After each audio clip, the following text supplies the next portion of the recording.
ఓం శ్రీ గణేశాయ నమః. శ్రీమాత్రే నమః. శివాయ గురవే నమః. శ్రీకృష్ణ పరబ్రహ్మణే నమః. శ్రీరామాయ నమః. శ్రీ గురుభ్యో నమః. శ్రీ దత్తాత్రేయాయ నమః.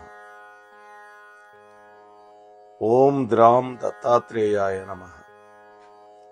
ఓం ద్రాం దత్తాత్రేయాయ నమః. ఓం ద్రాం దత్తాత్రేయాయ నమః. శ్రీదత్త, జయదత్త, గురుదత్త. మోహనవాణి లో ఈ యొక్క దత్త పురాణాన్ని వీక్షిస్తున్నటువంటి భక్తామ తల్లులకు తండ్రులకు ముందుగా నా యొక్క సాధువాదాలు. నిన్న మనం 47వ భాగంలో ధర్మ మహిమ చెప్పుకున్నాం.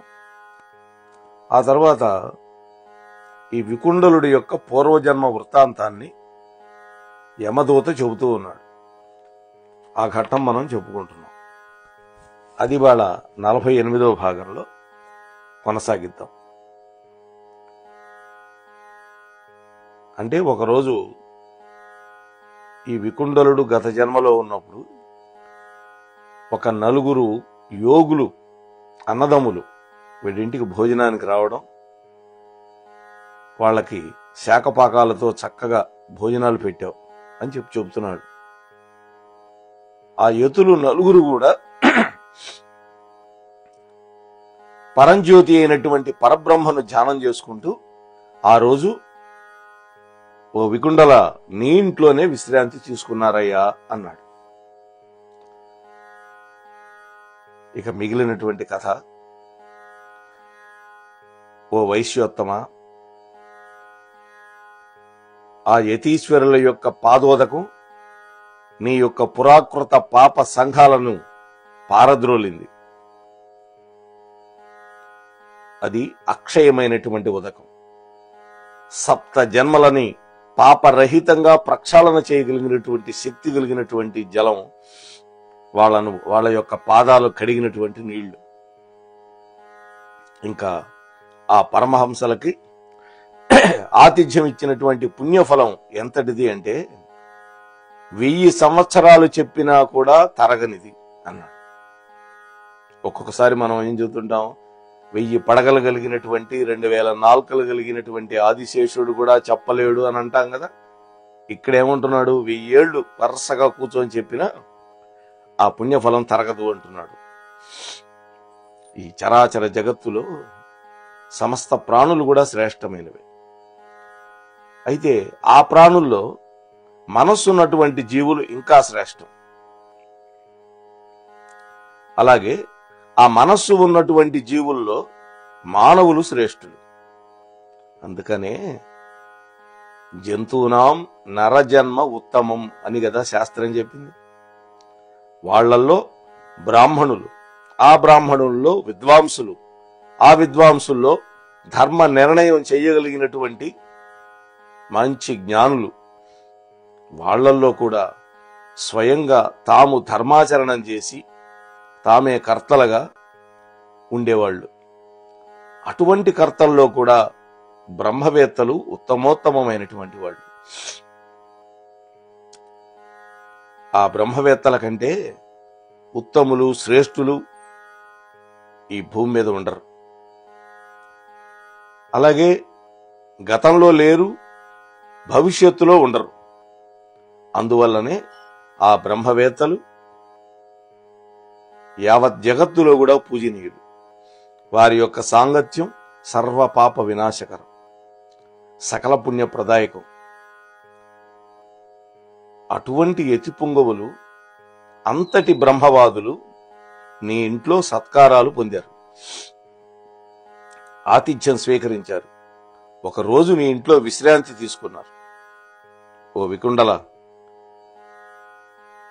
ఆ తర్వాత 8వ జన్మలో ఈ విధంగా నువ్వు ఆర్జించుకున్నటువంటి పుణ్యం కొండంత ఉంది. అది ఆ పుణ్యం కొండంత. అది నీ అగ్రజుడికి ధారపోయి అప్పుడు అతనికి నరకలోకం నుండి విముక్తి లభిస్తుంది అన్నాడు. అంటే 8వ జన్మలో ఈ వైశ్య కుమారుడు ఆర్జించినటువంటి కొండంత పుణ్యాన్ని ధారపోయమంటున్నాడు. వికుండలుడు వెంటనే సంబరపడిపోయాడు. ఆ యమదూతకి ధన్యవాదాలు పలికి సాష్టాంగ నమస్కారాలు చేసి తన పూర్వ పుణ్య ఫలాన్ని తన సోదరుడైనటువంటి కుండలుడికి ధారపోశాడు. వెంటనే ఆ కుండలుడు అశిపత్ర మహానరకం నుండి విముక్తి పొందాడు. యమదూత అక్కడి నుంచి వీడ్కోలు పుచ్చుకున్నాడు. 2 దేవతలు అక్కడికి వచ్చారు. ఆ సోదరుడిని కూడా అక్కడికి తీసుకొచ్చారు. ఆ యొక్క అశిపత్ర వనంలో నుంచి. అప్పుడు దేవతలు వచ్చి ఆ 2 సోదరుల మీద పూలవాన కురిపించారు. దివ్య విమానంలో నాకలోకానికి తీసుకువెళ్లారు. నాకలోకము అంటే స్వర్గలోకం, నాగలోకం కాదు. మాఘస్నాన మహిమ చెప్పడానికి దత్తాత్రేయుడు కార్తవీర్యార్జునుడికి చెప్పినటువంటి ఈ కథ.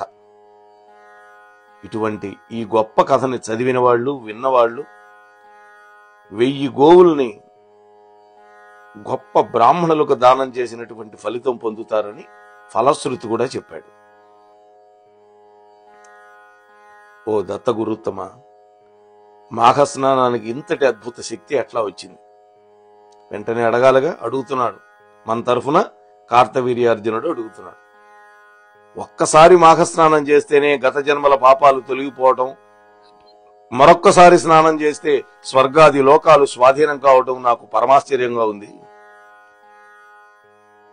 ఆ వైశ్య కుమారుడు ఘోర పాపాలు చేసిన మాఘస్నానంతో విముక్తుడై స్వర్గలోకానికి చేరుకోవటం మరీ విడ్డూరంగా వింతగా ఉంది నాకు. దీని యొక్క రహస్యం ఏంటో బోధించమని నేను మిమ్మల్ని ప్రార్థిస్తున్నాను, చెప్పండి స్వామి అంటున్నాడు కార్తవీర్యార్జునుడు. ఇప్పుడు దత్తాత్రేయ ప్రభు మాఘస్నాన విధి విధానాలు చెప్తున్నాడు. ఓ కార్తవీర్యార్జున, నీటికి సహజంగానే మలాన్ని, పంకిలాన్ని కడిగేటటువంటి శక్తి ఉంది నీటికి. నీటితోనే ఏదైనా శుభ్రం చేస్తాం మనం. తిన్న కంచమైన, పాత్రలైన, శరీరమైన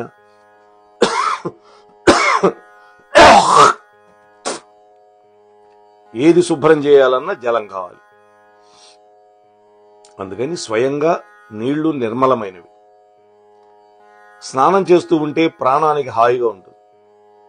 ఎండాకాలంలో చల్లటి నీళ్లతో స్నానం చేస్తుంటే ఆహా ఎంత హాయిగా ఉంటుందో. అదే చలికాలంలో వెచ్చటి నీళ్లతో స్నానం చేస్తే హాయిగా ఉంటుంది. క్లుప్తంగా చెప్పాలంటే నీళ్లు అనేది ఒక ద్రవ పదార్థం. అది ప్రాణాధారకం, ప్రాణులను పోషించేటటువంటి తత్వం కలిగింది. నీళ్లు లేతే 2-3 గంటలు మించి ఉండలేం. గిలగిలా కొట్టుకుంటాం, నాలిక పొడిబారిపోతుంది. ఇవన్నీ మనకి అనుభవంలో ఉన్నవే. అలాగే నీరు తనలో మునిగినటువంటి వాళ్ళని, అలాగే మునిగినటువంటి వస్తువులని క్రమంగా వాళ్ళకు పట్టినటువంటి కిలుము వదిలిస్తుంది. పొరలు పొరలుగా తనలో కలుపుకుంటుంది ఆ యొక్క పంకిలాన్ని. కాబట్టి దీనికి ద్రావకము అని పేరు వచ్చింది. మరి దాహకము అని పేరు ఎందుకు వచ్చింది అంటే పాపాలను దహించి వేస్తుంది కాబట్టి దాహకం అంటే దహించేది. జీవకోటి యొక్క ప్రాణాలు నిలబెడుతుంది కాబట్టి దీన్ని ధారకము, అదే ప్రాణాధారకము. నీరే ప్రాణాధారము అని చెప్తాం కదా. కాబట్టి మానవుణ్ణి పోషిస్తుంది కాబట్టి పోషకం కూడా అయింది. వేదాలు కూడా యోపాం అనేటువంటి మంత్రపుష్పంతో భగవంతుణ్ణి స్తోత్రం చేస్తుంది. యోపా మంత్రపుష్పం అంటాం. ఏవం వేద యోపామాయతనం వేద ఆయతనవాన్ భవతి.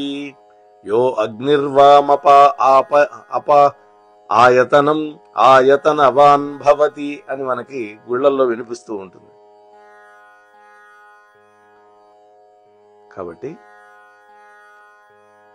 అటువంటి మంత్రాలతోటి నీటిని గనక నారాయణ రూపంగా కొనియాడుతూ ఉన్నాయి వేద మంత్రాలు. అంతేకాదు గ్రహాల్లో సూర్యగ్రహం, నక్షత్రాల్లో చంద్రుడు, మాసాలలో మాఘమాసం, ఈ 3 కూడా ఉత్తమమైనటువంటివి. ఈ మాఘమాసంలో నిర్మలమైనటువంటి ప్రాతకాలంలో సూర్యుడు మకర రాశిలో ఉన్నటువంటి శుభ గడియల్లో గోష్పాదమంతటి అంటే ఆవు గిట్ట పడినటువంటి నీళ్లలో స్నానం చేసినా ఎంతటి పాపిష్టివాడైనా కదే వాడు స్వర్గానికి వెళ్ళిపోతాడు. అంటే గోవు గిట్ట పడినటువంటి నీళ్లల్లో ఆ నీళ్లు నెత్తిన జల్లుకున్నా చాలు అంటున్నాడు. మాఘమాసం నెల రోజులు తెల్లవారుజామున నదీ స్నానం చేయడం అనేది ఒక వ్రతం, ఒక యాగం కూడా. దీనికి గనక అశక్తత ఉంటే, అంటే శక్తి లేకపోతే నెల రోజులు చేయడానికి, అలాంటి వాళ్ళు కనీసం 3 రోజులైనా మాఘ స్నానాలు చేయాలి. యథాశక్తిగా ఏదో ఒక వస్తువు దానం కూడా చేసుకోవాలి. అలా చేసినటువంటి వ్యక్తి ఇంకా ఏ జన్మలో కూడా దరిద్రం అనేది అనుభవించడు. పైగా ధనవంతుడిగా, దీర్ఘాయుష్మంతుడిగా ఇహలోకంలో సుఖాలు అనుభవిస్తాడు. ఆ తర్వాత పరలోక సుఖాలు కూడా అనుభవిస్తాడు. 5 రోజులు గాని 7 రోజులు గాని గనక చేశాడా అతడి పుణ్యఫలం చంద్రకళల్లాగా వృద్ధి పొందుతుంది. మకర రాశిలోకి సూర్యుడు ప్రవేశించింది మొదలు అంటే సుమారుగా జనవరి 14-15 మకర రాశిలోకి సూర్యుడు వస్తాడు. అదే కదా మకర సంక్రాంతి అని పిలుస్తాం. ఆ రోజు మొదలుపెట్టి, మకర సంక్రాంతి రోజు మొదలుపెట్టి ప్రతిరోజు స్నానం, దానం, సత్కార్యాలు, వీటన్నిటికీ యోగ్యమైందే ఈ సమయం. అయితే మాఘ స్నానాలు పెరటలో చేసే కంటే మనకి కొంచెం దూరంగా ఉన్నా సరే నదీ ప్రవాహంలో గనక లేదా సరోవరాల్లో గాని చేయడం అనేది చాలా గొప్పది. మాఘ స్నానం ఒక వ్రతం అన్నారు కదా, దాని నియమాలు ఏంటో చెబుతాను విను అంటున్నాడు దత్తాత్రేయ ప్రభు. తెలుసుకొని గనక పాటిస్తే అధికమైనటువంటి పుణ్యం దక్కుతుంది. నెల రోజులు నేల మీదనే పడుకోవాలి, మంచాలు గించాలు పనికిరావు. హంసతూలిక తలపం ఎక్కకూడదు. మనం ఇప్పుడు ఏంటంటే పెద్ద పెద్ద bed, king size, queen size అని ఇళ్లలో చేయించుకుంటున్నాం కదా.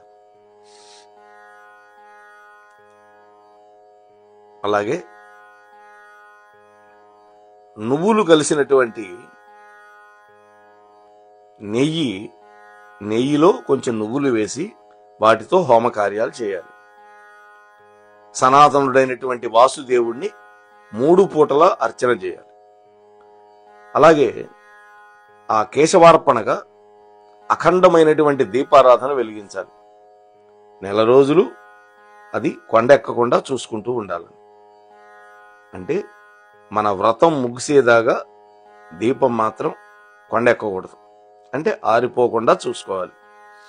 కంబళ్ళు, ధోవతులు, చెప్పులు, పసుపు కుంకుమలు, నెయ్యి, నూనె, అలాగే చొక్కా గుడ్డలు, దూది, అలాగే దుప్పట్లు, ఇలాంటివే ఇంకా బాగా ఉపయోగపడేటటువంటి వస్తువులని మన యొక్క శక్తి సామర్థ్యాలు దాచుకోకుండా దానం చేయాలి. అలాగే ఒక గురువింద గింజంతైనా సరే బంగారం ఒక ఉత్తముడైన బ్రాహ్మణుడికి దానం చేయగలిగితే అది సముద్రంలాగా అక్షయమై ఎప్పుడూ తరగనంత పుణ్యం నీకు ఇస్తూ ఉంటుంది. నువ్వు ఇచ్చినటువంటి దానాన్ని స్వీకరించినటువంటి బ్రాహ్మణుడు ఇతరుల యొక్క అగ్నిని సేవించకూడదు. తన ఇంట్లో తన అగ్ని చేసుకోవాలి. అలాగే వేరే దానాలు పట్టకూడదు. అలాగే చలి బాధ నివారకమైనటువంటి ఇంధనాన్ని ఈ నెలలో గనక దానం చేస్తే మరీ మంచిది. ఇంధనం అంటే కట్టెలు కావచ్చు, ఇటువంటివి. మాఘ స్నానం వ్రతం పూర్తయిన తర్వాత ధనలోభం లేకుండా అన్న సంతర్పణ చేయాలి. బ్రాహ్మణులకు భోజనాలు పెట్టాలి. దక్షిణ తాంబూలాలు ఇవ్వాలి. ఏకాదశి రోజు మాఘమాసానికి సంబంధించినటువంటి ఉద్యాపనం కేశవార్పణంగా శ్రద్ధగా విధి విధానంగా చేసుకోవాలి. విష్ణార్పణం అని చేయాలి, కృష్ణార్పణం అని చేసుకోవాలి. బంగారం లేదా వెండి వీటితోటి స్వామివారి యొక్క ప్రతిమలని తయారు చేయించి బ్రాహ్మణోత్తములకి వినయ విధేయతతోటి అర్చించి బహుకరించాలి, బహుమానంగా ఇవ్వాలి. అలాగే బ్రాహ్మణ దంపతులని సాక్షాత్తు లక్ష్మీనారాయణ స్వరూపులుగా భావన చేసి యథోచితంగా పూజించి వాళ్ళకి కమ్మటి భోజనాలు పెట్టి వాళ్ళని సంతోషపెట్టాలి. ఇకపోతే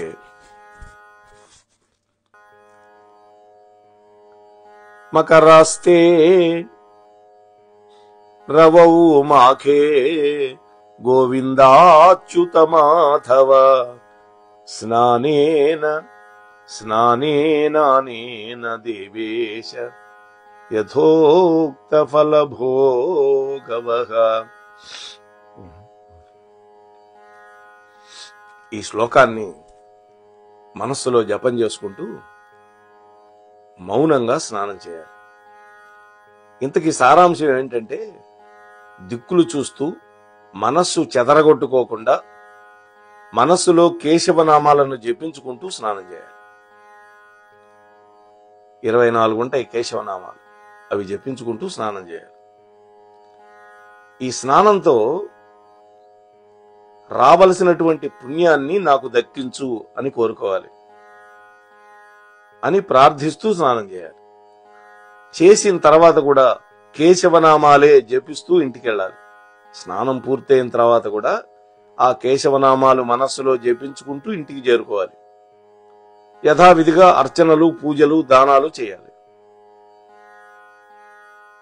వేడి నీళ్లతో 6 సంవత్సరాల పాటు మాఘ స్నానాలు చేసినటువంటి పుణ్య ఫలితం ఒకే ఒక్కసారి మకర రాశిలో సూర్యుడు ఉన్నటువంటి సమయంలో తన ఇంటి పెరటిలో ఉన్నటువంటి బావి నీళ్లతో స్నానం చేయటం వల్ల కూడా లభిస్తుంది. చూసారా? 12 ఏళ్ల పాటు పెరటి బావి స్నానాల ఫలితం ఊరి వెలుపల ఒక తటాకంలో గాని, అంటే చెరువు, ఒక్కసారి స్నానం చేస్తే దక్కుతుంది. దానికి 2 రెట్లుగా, అంటే చెరువులో చేసిన స్నానానికి 2 రెట్లుగా పిల్ల కాలువలో స్నానం చేస్తే లభిస్తుంది. అలాగే దానికి 4 రెట్లు పుణ్యం రావాలి అంటే దేవాలయంలో ఉండేటువంటి కోనేటిలో స్నానం చేయాలి. దానికి 10 రెట్లు పుణ్యం రావాలి అంటే ఒక మహానదిలో స్నానం చేయాలి. 100 రెట్లు పుణ్యం రావాలి అంటే నది సముద్రంలో కలిసేటటువంటి సంగమ స్థానంలో చేయాలి. దానికి 400 రెట్లు పుణ్యం రావాలి అంటే గంగా స్నానం.